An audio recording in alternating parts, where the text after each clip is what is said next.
Tonight, before you fall asleep, your brain will perform an ancient ritual without asking for your permission. It will listen for unfamiliar sounds. It will notice tiny movements in the darkness. It will quietly calculate thousands of possibilities while you believe you are simply lying in bed. But the real story is far stranger. The fear you feel today was not designed for your modern world. It was shaped by countless generations who survived in a landscape where one careless moment could end everything. Fear is often treated as a weakness. People tell you to ignore it, to conquer it, to silence it, yet fear is one of the greatest gifts evolution ever gave your species. Without it, your ancestors would never have lived long enough to become your ancestors. Imagine waking up without fear tomorrow morning. You walk into traffic because nothing feels dangerous. You touch a burning stove because pain no longer matters. You trust every stranger without hesitation. You stand at the edge of a cliff and lean forward just to see what happens. How long would you survive? Probably not very long. Your fear is older than civilization, older than farming, older than language itself. It began long before cities, kingdoms, or written history existed. It began when tiny mammals hid beneath the feet of dinosaurs, surviving not because they were stronger, but because they were cautious.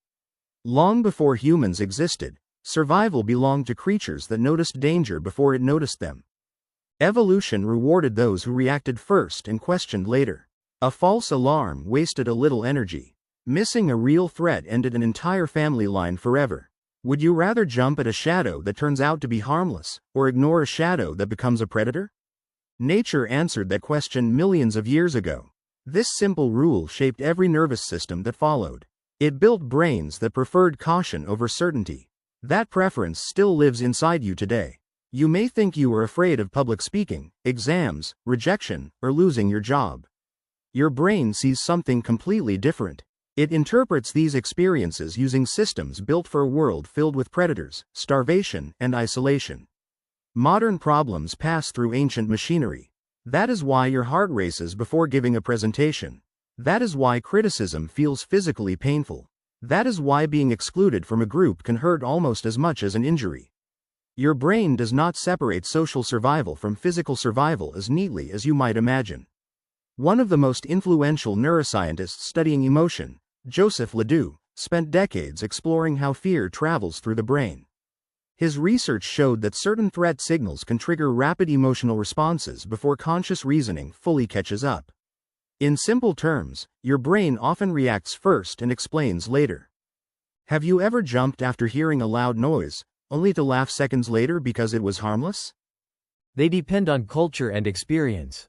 Your brain arrives with a basic survival template. Life gradually writes the details. This combination of inherited instincts and learned experiences creates the unique pattern of fears you carry today. Psychologist Martin Seligman proposed the idea of prepared learning, suggesting that humans and other animals are especially ready to learn fears that were important throughout evolutionary history. It is generally easier to develop fears related to snakes, spiders, or heights than to modern dangers like electrical outlets or automobiles, even though cars are objectively far more dangerous. That seems irrational, until you remember when your brain was designed.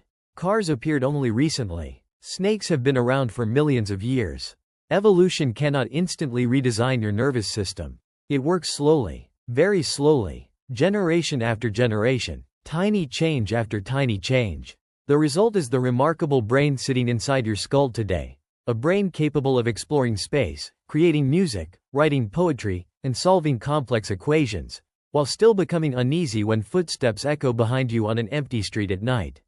The modern world has changed faster than your biology, and that mismatch explains far more about your daily life than you might realize.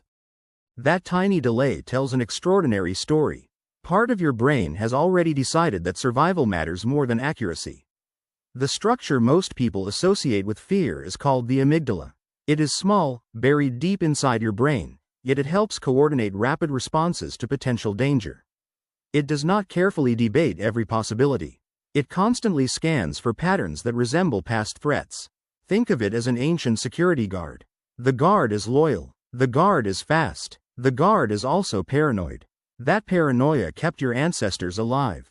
Imagine walking through a forest hundreds of thousands of years ago. Every rustling bush could hide the wind. Or it could hide a leopard. Waiting for certainty would have been a terrible strategy. Acting immediately created a much better chance of survival. Your ancestors rarely had the luxury of complete information. Neither do you. Only now the bushes have become email notifications, unfamiliar phone calls, unexpected medical reports, and conversations that begin with the words, "Can we talk?" Your body often reacts before your conscious mind even understands why. Why does this happen? Because evolution values survival, not comfort. Comfort is optional. Survival is not. Fear also explains one of the strangest contradictions in human behavior. People willingly watch horror movies. They ride enormous roller coasters. They climb mountains. They skydive from airplanes. They seek experiences that deliberately activate ancient survival systems. Why would anyone choose fear? Because your brain rewards surviving danger. When the threat ends safely, chemicals associated with relief and excitement can create a powerful emotional contrast.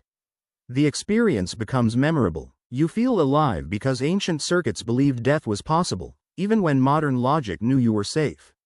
Fear and pleasure are sometimes closer than they appear. This strange relationship has fascinated psychologists for decades.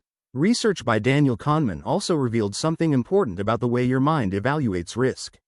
Your brain often weighs potential losses more heavily than equivalent gains. Losing something usually feels stronger than gaining the same thing feels good. That tendency once protected your ancestors.